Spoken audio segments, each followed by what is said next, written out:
오늘 우리에게 주신 하나님의 말씀은 고린도후서 1장 3절에서 11절까지의 말씀입니다.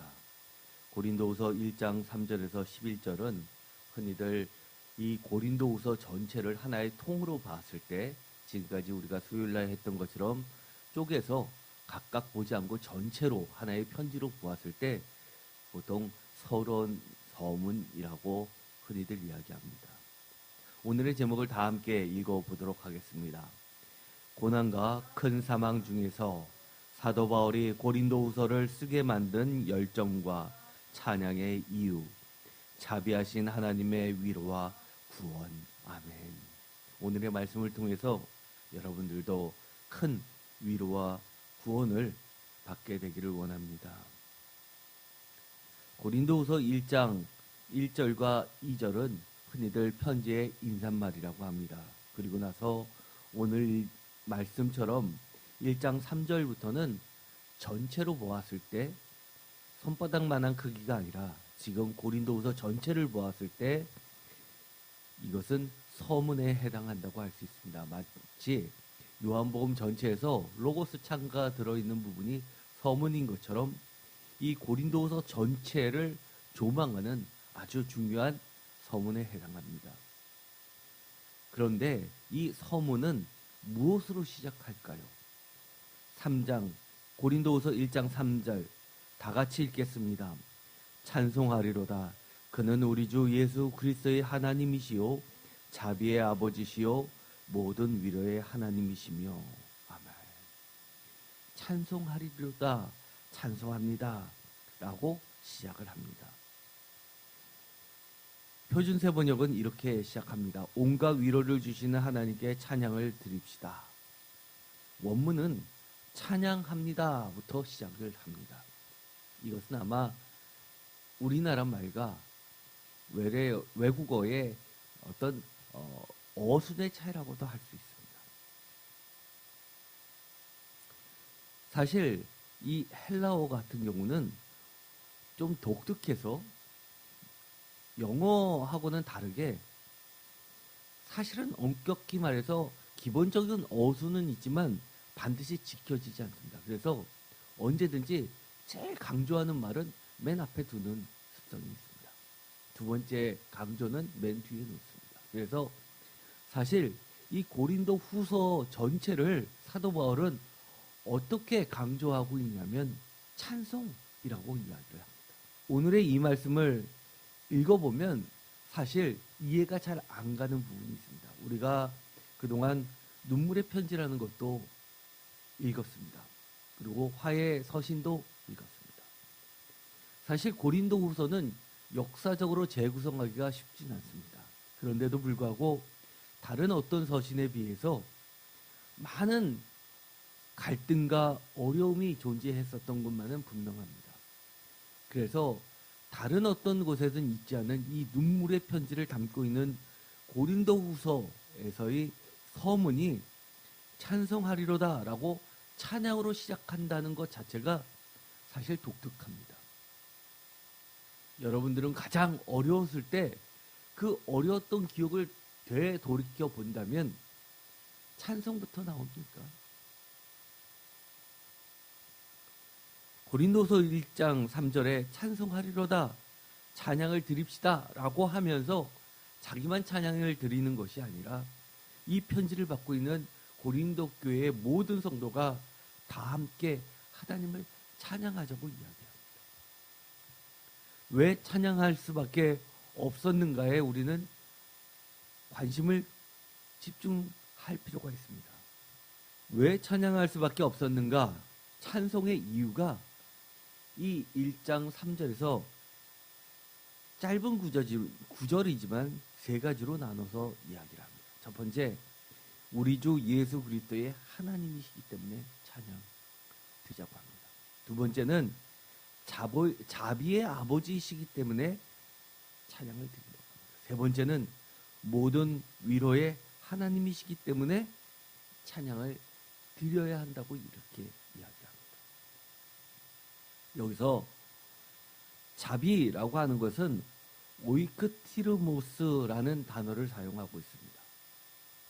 이것은 우리가 흔히 구약에서 대표적으로 이야기하고 있는 자비로 많이 번역되는 영원한 사랑으로 많이 번역되는 헤세드랑은 사실 다른 말입니다. 헤세드보다는 연민 그리고 불쌍함, 영어로 하면은 러브보다는 그레이스보다는 사실은 피티에 가깝습니다. 피티는 어떨 때 쓰죠? 거지를 보았을 때 또는 불쌍한 사람을 보았을 때 아니면 어린 자녀가 넘어져서 두 무릎에 피가 절절 흐르고 아기는 울을 때 그때 연민이 발생합니다. 이 세 번째 이유에 대해서는 우리가 굳이 설명을 안 해도 잘 알 것 같습니다. 모든 위로의 하나님이시기 때문에 라고 이야기합니다. 그러나 이 세 번째도 쉽지 않은 말입니다. 왜냐하면 이 위로라는 말은 파라클레세오스라는 단어를 쓰고 있는데 이것은 성령 보혜사와 같은 어근을 가지고 있기 때문에 위로의 하나님이라고 하면 우리가 생각하고 있는 우리가 흔히 언어로 구어체로서 이야기하는 위로라는 그런 세상적 위로하고는 근본적으로 다릅니다. 먼저 하나씩 보도록 하겠습니다. 사실 이 첫 번째 우리 주 예수 그리스도의 하나님이시기 때문에 찬양을 드리자라고 하는 이 말은 사실 어렵습니다. 우리 주 예수 그리스도의 하나님이시기 때문에 여러분들은 하나님께 찬양을 드려왔습니까? 사실 이것은 많은 여러 가지 뜻을 다 내포해도 틀렸다고 할 수가 없습니다. 그런데 특별히 이 서문에서 고린도 후서에서 예수 그리스도라는 그 의미는 어떤 의미를 조금 더 어떤 측면을 강조하고 있는 걸까요? 각자마다 견해는 틀리지만 저는 이렇게 보고 있습니다. 세 번째, 모든 위로의 하나님이라는 것에 밀접하게 관련을 지어서 이 위로가 있으려면 반드시 고난과 환난이 있어야 합니다.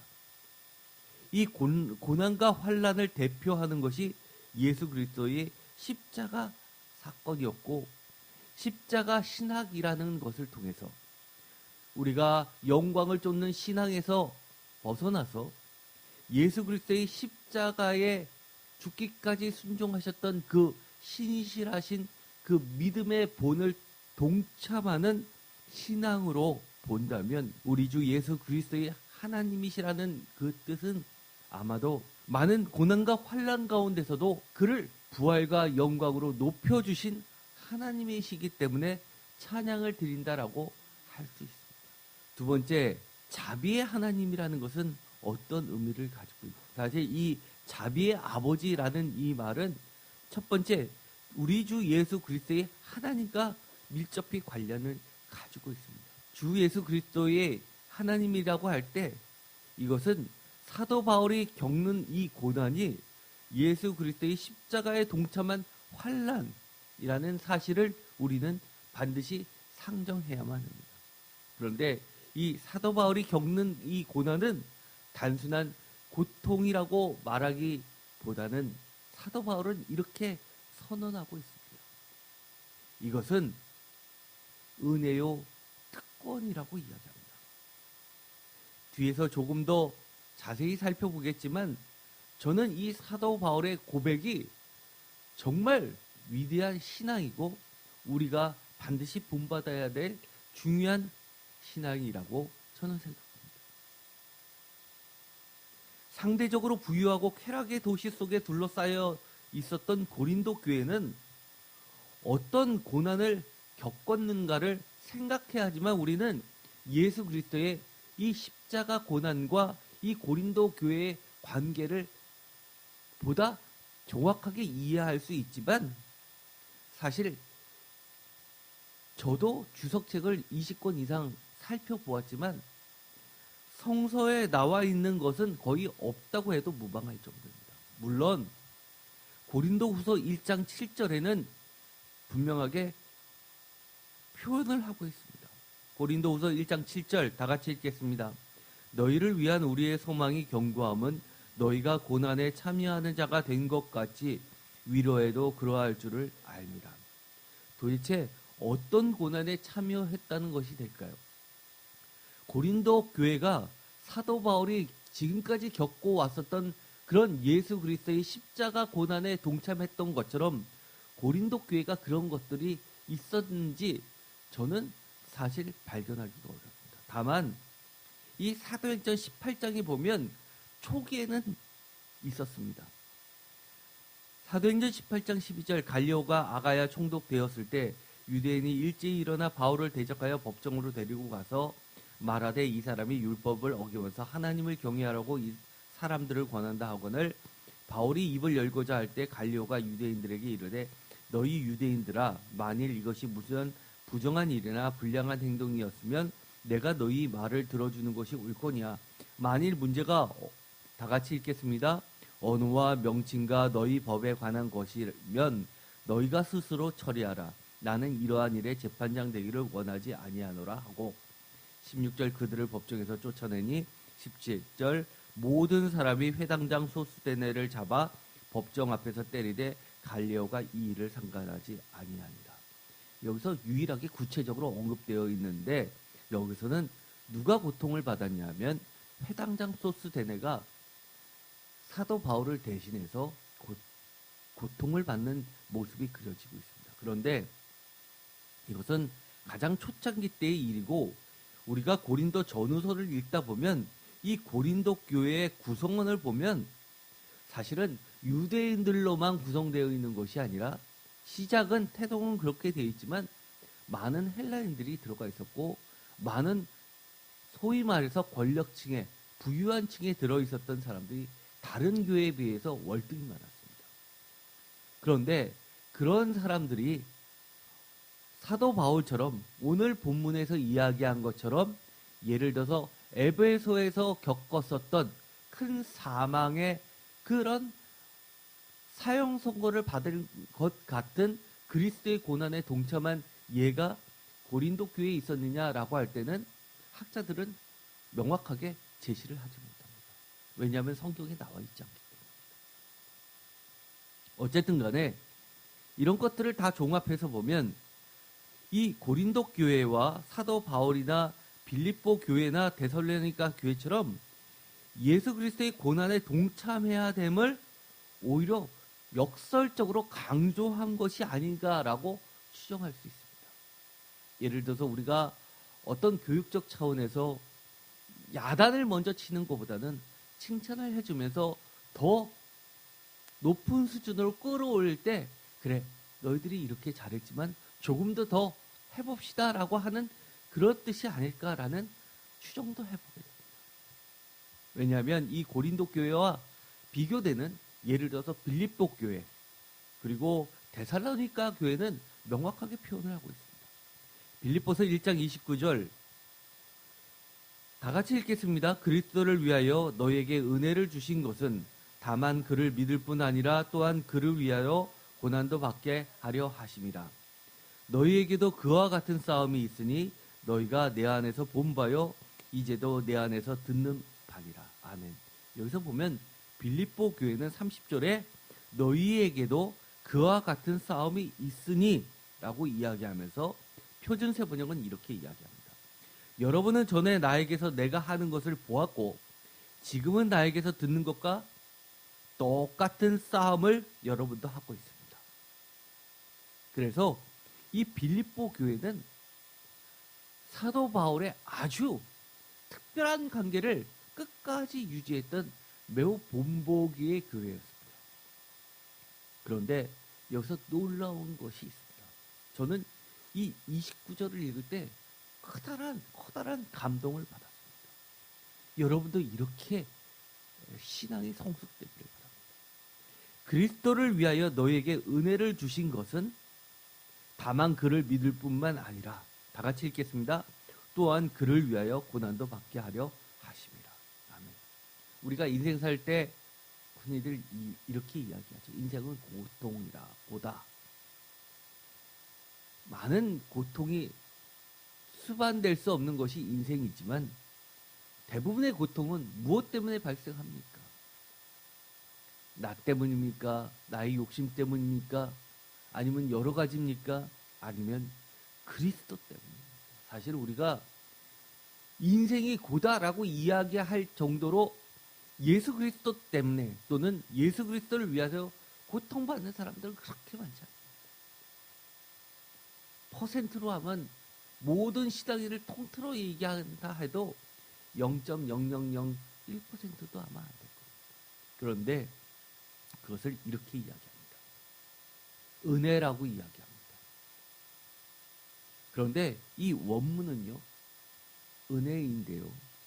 너무나 표준세 번역이나 공동 번역은 너무나 멋지게 번역했습니다. 이것을 무엇이라고 번역했냐면 여러분이 받는 뭐라고요? 특권이라고 번역하고 있습니다. 저는 너무나 번역을 잘했다고 봅니다. 그리스도를 위하여 고난도 받을 수 있는 것은 한마디로 말해서 하나님의 은혜고, 이것을 기쁨으로 견딜 수 있게 하시는 것도 우리들에게 주어진 신앙인의 특권이기도 합니다. 우리가 고난은 빼고, 그리스도를 위한 고난은 빼고 단순히 예수 그리스도를 믿는다라고 이야기한다면 우리의 신앙을 돌아봐야 합니다.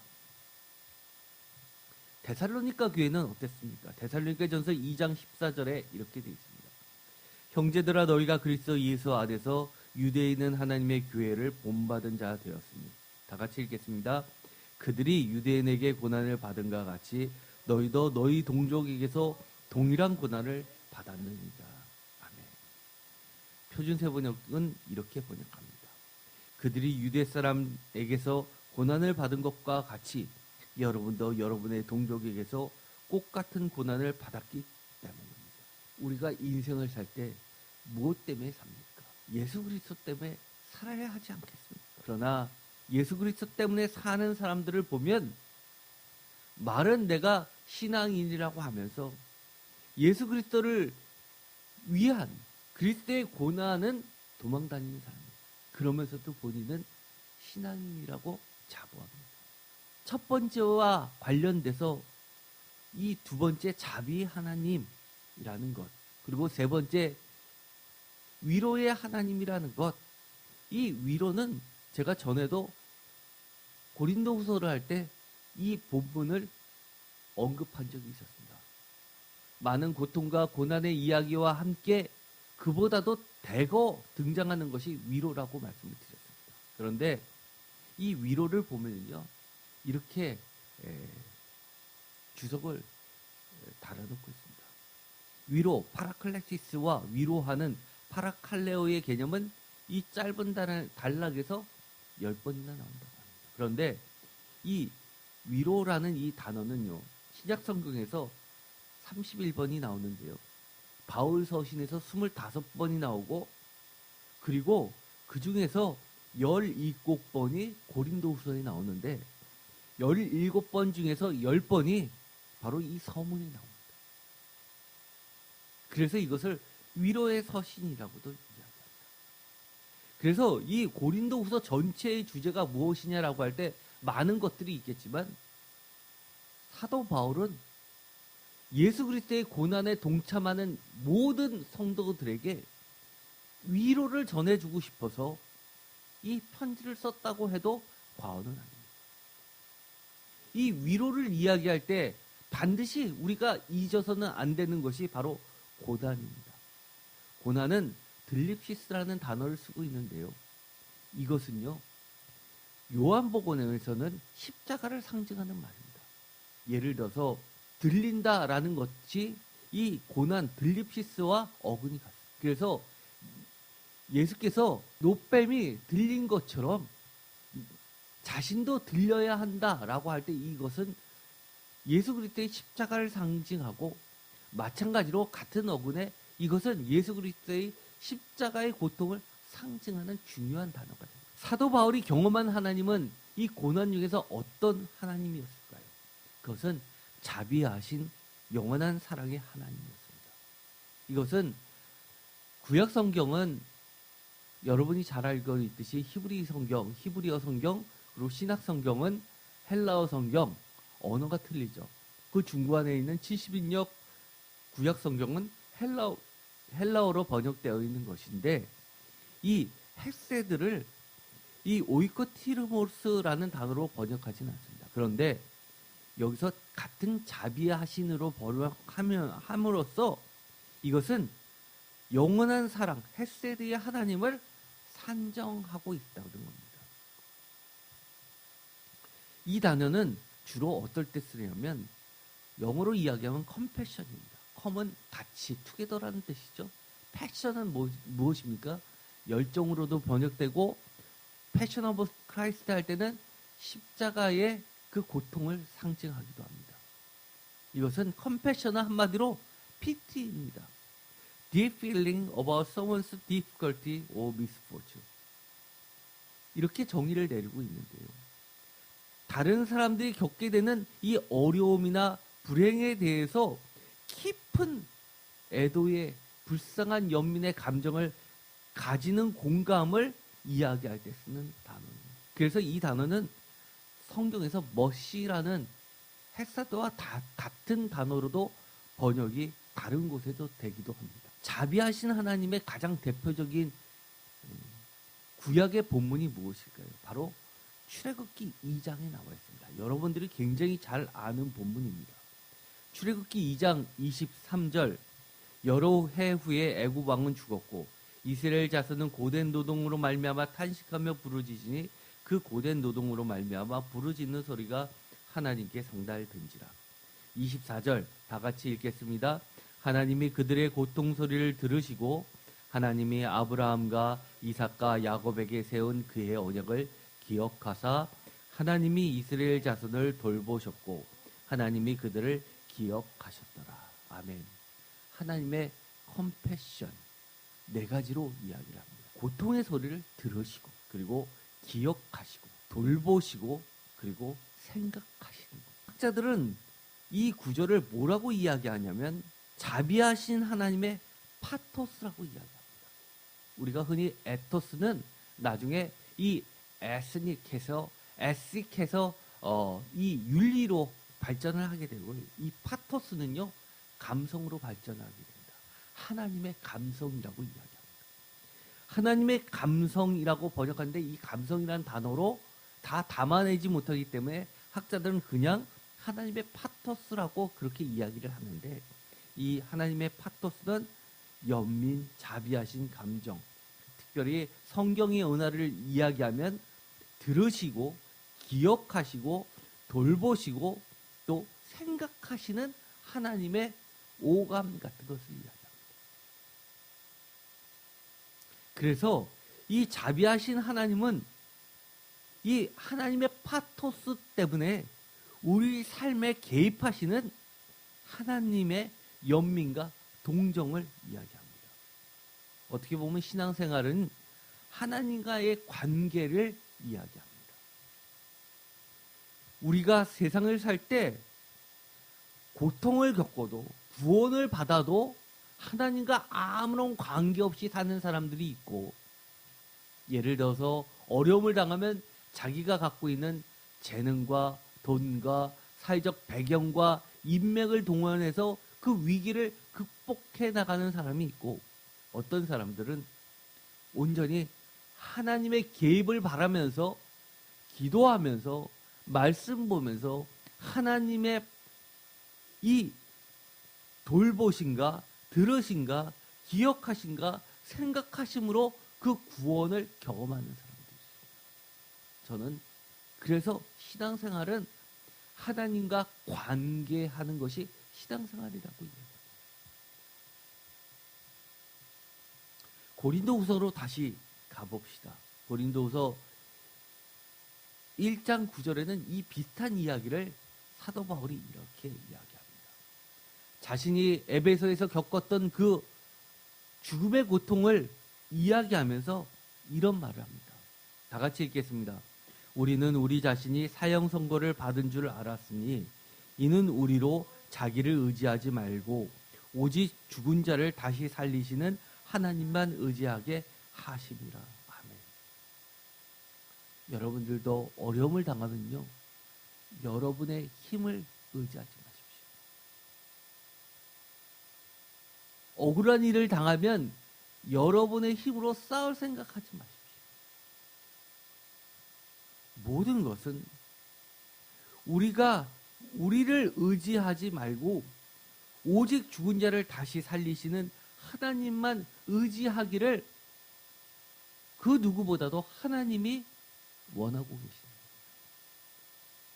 하나님은 우리 삶에 적극적으로 개입하실 준비가 이미 되어 있으시고 개입하시려고 작정하고 계시지만 우리가 자꾸 하나님 더 이상 필요 없어요라고 내쫓고 있지는 않습니까? 10절 다 같이 읽겠습니다. 그가 이같이 큰 사망에서 우리를 건지셨고 또 건지실 것이며 이후에도 건지시기를 그에게 바라노라. 아멘. 표준세번역으로도 읽겠습니다. 하나님께서는 이렇게 위험한 죽음의 고비에서 우리를 건져주셨고 지금도 건져주십니다. 또 우리는 앞으로도 건져주실 것이라는 희망을 하나님께 둡니다. 아멘. 저는 이 구절이 너무너무 은혜가 되고 좋습니다. 제가 두 번째 수술을 하고 중환자실에 있다가 정말 죽을 고비에서 하나님께서 살려주셨고 그리고 회복실로 오니까 주치의가 회진 시간에 제 옆에 있었던 침대에 있었던 나이 많으신 분이 의사를 붙잡고 울으셨습니다. 왜 이런 일이 자기한테만 2번이나 발생하냐고 그렇게 한스럽게 우셨습니다.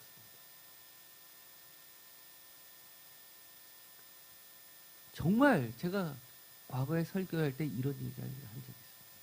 전 2번의 수술을 통해서 하나님께서 살려주셨지만 다시 한번 하나님께서 또 살려주실 것을 믿고 3번째 수술을 할 수 있겠느냐라고 하면 전 자신 없다고 합니다.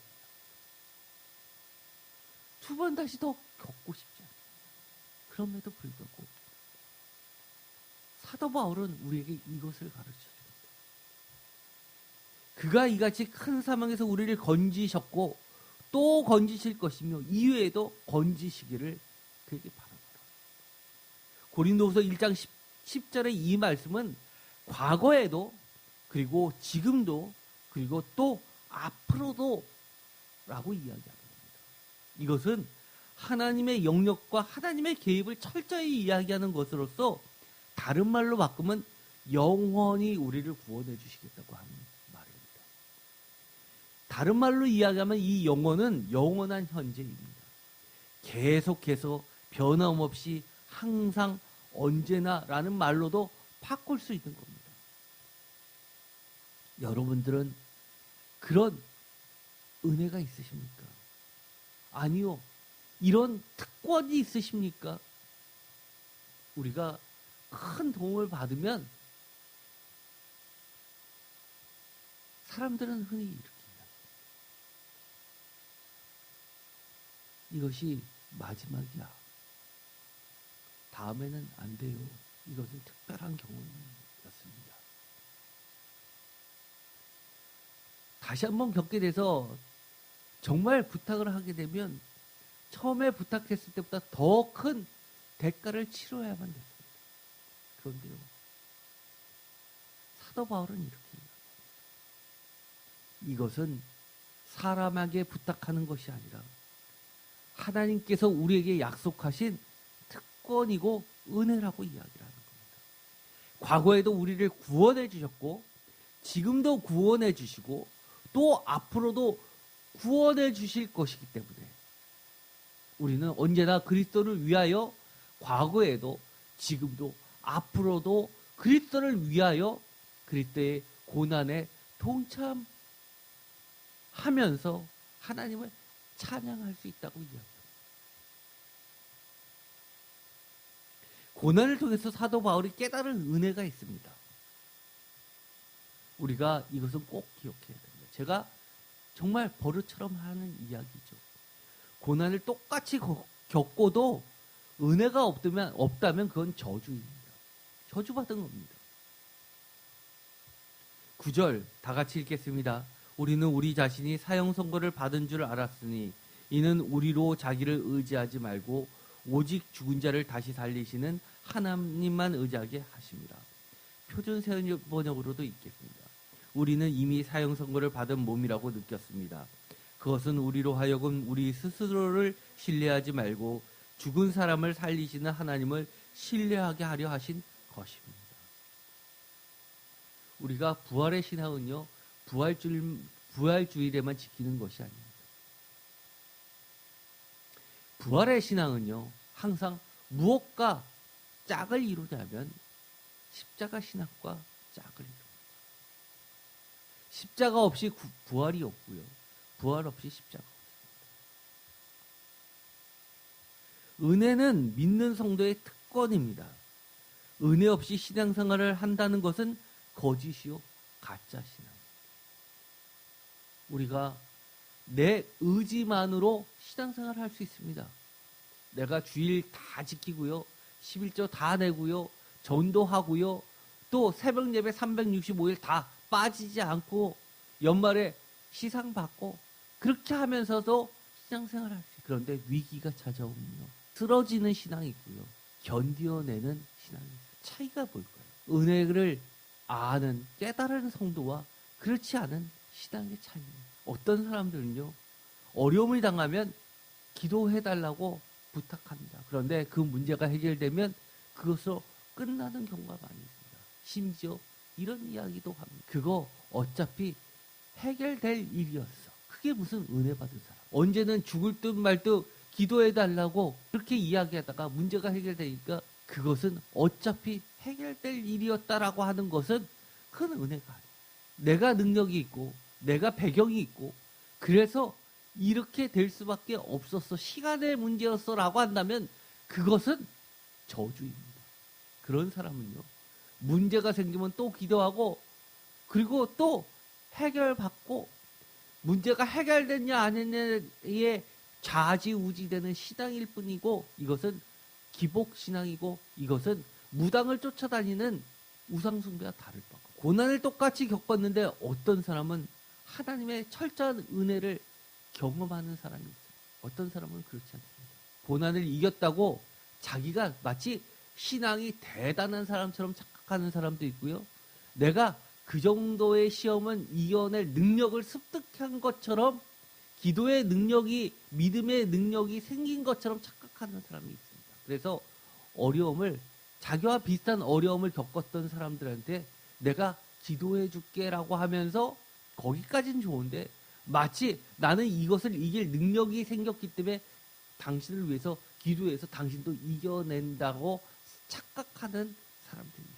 저는요, 최근에도 어려운 병 중에 누워 계신 분을 위해서 열심히 기도했지만 제가 능력이 있다고 기도한 것이 아닙니다. 어떻게 기도했냐면 저를 살려주셨던 하나님, 그분도 꼭 살려주세요. 제가 그 어려움을 통해서 만났던 그 하나님 그분도 만나주세요라고 기도했거든요. 은혜는 특권입니다. 눈물의 편지를 쓸 정도로 죽을 정도로 고통스럽고 힘들었음에도 불구하고 사도 바울이 계속해서 고린도후서를 쓰게 만든 열정의 요소가 있습니다. 자기 만족이나 사람의 위로가 아닌 하나님의 위로하심 때문입니다. 11절 다 같이 읽겠습니다. 너희도 우리를 위하여 간구함으로 도우라. 이는 우리가 많은 사람의 기도로 얻은 은사로 말미암아 많은 사람이 우리를 위하여 감사하게 하려 함이라. 표준세 번역으로도 읽겠습니다. 여러분도 기도로 우리에게 협력하여 주십시오. 그것은 우리가 많은 사람의 기도로 받은 은혜의 선물을 두고 우리 때문에 많은 사람이 감사를 드리게 하려는 것이에요. 은사라고 하니까 교회에서 대표적으로 이것은 잘못 오용되기 쉬운 단어로 많이 변질돼요. 나는 은사가 있어 라고 해서 마치 하나님의 선물을 자기의 능력인 것처럼 과시하는 사람들이 너무 많이 들렸어요. 모두 다 하나님의 선물입니다. 사도 바울이 우리에게 이야기하는 것은 은혜의 선물을 두고 우리 때문에 많은 사람이 감사를 드리게 하려는 하나님의 그 크신 의도가 있다는 겁니다. 그래서 오늘 서문에서 대거 무려 10번이나 그렇게 집중적으로 위로가 나오는 이유는요. 바로 하나님의 위로하심의 그 위로가 성령님 보혜사에 해당하는 그 위로와 동일한 어근을 사용하고, 그 말이 무슨 뜻일까요? 하나님의 위로하심이라 착각하면서 여전히 사람의 위로를 쫓고 있지 않냐라고 우리에게 되돌아보라는 겁니다. 하나님의 말씀과 기도를 통한 은혜와 깨달음보다는 사람들의 따뜻한 말 한마디, 칭찬과 인격적 탈을 쓴 덕담, 사람들 간의 인간적 관계, 내 말을 들어주면서 공감한다는 반응과 식사와 교제 속의 따뜻한 위로를 하나님의 위로보다 더 소중히 여기고 있지는 않습니까? 사람들의 위로를 받으면서 내가 그래, 그동안 내가 사람들에게 인정받고 있었지라고 위로를 받으면서 그것을 하나님의 위로라고 착각하고 있지는 않습니까? 첫 번째, 두 번째 수술을 받을 때, 특별히 두 번째 수술 때는요, 강사모가 그 중환자실 대기실에서 기도만 하고 있습니다. 그래서 그 같이 대기실에서 있었던 다른 사람들은요, 뭐라고 이야기하냐면, 저 언니는 기도하는 언니야. 심지어 같은 잠실 지방의 목사님이 오셔서 강사모에게 식사 좀 하자고, 그러다 쓰러진다고 같이 나와서 밥 사주겠다고 나와볼 때 강사모가 이렇게 이야기해요. 목사님, 저 지금 하나님한테 꼭 드릴 말씀이 있어요. 하나님한테 꼭 드릴 말씀이 있습니다. 그러니 저 하나님께 얘기할 수 있게 시간 주세요. 그러면서 말씀 붙잡고 기도했어요. 저는 지금도요, 과거의 시간을 돌아보고 정말 매 순간 은혜의 시간이었다는 것을 고백합니다.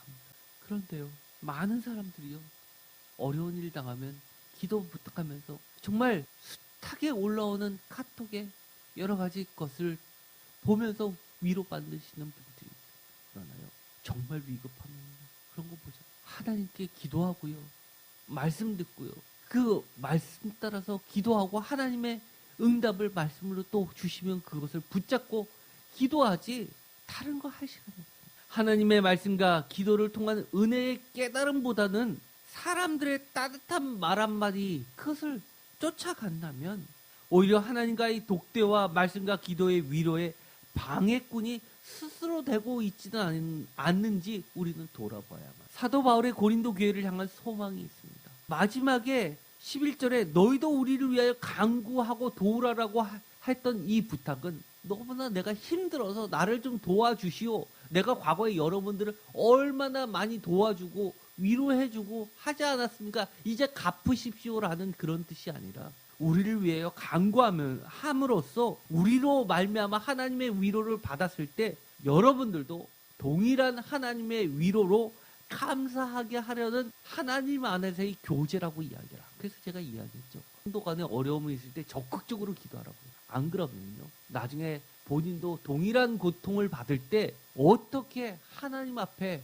기도할 수 있겠습니까? 하나님이 너 옆에 있었던 그 성도를 위해서 기도도 안 하다가 너가 당할 때는 하나님 보고 살려달라고 하는 게 말이 되냐라고 하나님이 이야기하신다면 여러분들은 도대체 뭐라고 이야기를 해요? 그래서요, 저는 우리 눈에 띌 때마다, 우리 귀에 들릴 때마다 하나님이 하셨던 것처럼 보시고 들으시고 기억하시고 그리고 생각하면서 함께 동참하시고, 본인이 중요하다고 생각하면서 그 중요한 것에는 예배도 제끼고라고 한다면 하나님이 정말 그 사람이 급하다고 기도할 때 나는 너보다 더 급한 사람들, 그 사람들 거 다 먼저 고쳐주고 도와주고 그 다음에 시간 남으면 너 거 해줄게 라고 한다면 어떻게 하시려고 합니까? 예배 시간 다 끝나지도 않는데 밥 먹겠다고 나가요? 신앙생활 하면서 애서대지 맙시다. 팥죽 때문에, 먹고 사는 것 때문에 우리 신앙 버리지 맙시다. 눈물에서 편지를 쓸 정도로, 죽을 정도로 고통스럽고 힘들었음에도 불구하고 사도 바울이 계속해서 고린도후서를, 우리가 지금까지 봤잖아요. 고린도후서는 학자들이 보기에 최소 7개의 편지로도 나눌 수 있다고 봤습니다. 그러면 왜 그럴까요? 그렇게까지 끊임없이 편지를 쓴 이유가 뭘까요? 요즘처럼 나 싫다고 하면 쿨하게 헤어지지 왜 그렇게 치근대냐고 여러분은 나무라실 걸까요? 아니요. 사도 바울은 이런 열정입니다. 자기 만족이나 사람의 위로가 아닌 하나님의 위로하심이 있기 때문에 그렇게 할 수 있었던 겁니다. 혹시 여러분들이 예수님을 위하여 안 믿는 사람의 그 구원을 위해서 열정을 가지고 하는데 그 사람이 섭섭하게 한다고 할 때 그래 싫으면 말고라고 하시니까요. 사도 바울이 끊임없이 고린도 교회를 향한 소망이 있었습니다. 기도와 믿음의 교제를 통한 하나님의 위로에 진심으로 동일한 감사와 자비하신 하나님을 찬양하게 하며 나아가 그들도 동일한 은혜, 즉 예수 그리스도의 고난에 동참하여 하나님의 위로와 구원을 직접 받도록 하는 것입니다. 그래서 이렇게 고린도후서 1장 7절에 너희가 고난에 참여하는 자가 된 것 같이 다 같이 읽겠습니다. 위로에도 그러할 줄을 알리라. 그리스도의 고난에 참여하는 자가 아니면 사람의 위로는 받을 수 있을지언정 하나님의 위로는 받을 수. 그리스도의 고난에 참여하지 않으면서 우리의 힘과 능력으로 사회적 인간관계로 신앙생활 열심히 하는 것처럼 보일 수 있습니다. 그런 사람들은요 경전할 때 많은 성도님들이 찾아옵니다. 그러나 그 가운데 진정 하나님의 위로가 있느냐 없느냐는 우리 진짜로 돌아봐요. 아무리 사람이 아무도 없어도 그리스도의 고난에 참여하는 자가 되어서 결국은 사람의 위로가 아니라 하나님의 위로, 성령님의 위로, 예수 그리스도의 위로에도 똑같이 참여자가 되기를 진심으로 사도 바울은 소망하고 있습니다. 그래서 이렇게 이야기를 시작부터 하는 겁니다. 고린도후서 1장 3절 오늘의 말씀 본문입니다. 다 같이 읽겠습니다. 찬송하리라. 그는 우리 주 예수 그리스도의 하나님이시요 자비의 아버지시요 모든 위로의 하나님이시며 아멘. 우리가 우리의 인생 마치는 순간까지 우리 주 예수 그리스도의 하나님이시요 자비의 아버지시요 모든 위로의 하나님이시라고 늘 찬양하기를 되기를 진심으로 축원드립니다. 기도하고 마치겠습니다. 하나님 감사합니다. 오늘도 우리에게 크신 은혜를 주십니다. 사도 바울이 고백했던 것처럼 그리스도의 고난에 그리스도를 위하여 참여하는 것이 은혜요 특권이라고 이야기합니다. 그 가운데는 사람의 위로가 아니라 하나님의 위로, 예수 그리스도의 위로, 성령님의 위로가 있기 때문에 우리가 끝까지 우리 주 예수 그리스도의 하나님이시오 자비의 아버지시오 모든 위로의 하나님을 주님 만날 때까지 찬송하며 나아가는 우리 모두 되게 하여 주시옵소서. 예수 그리스도의 이름으로 기도드립니다.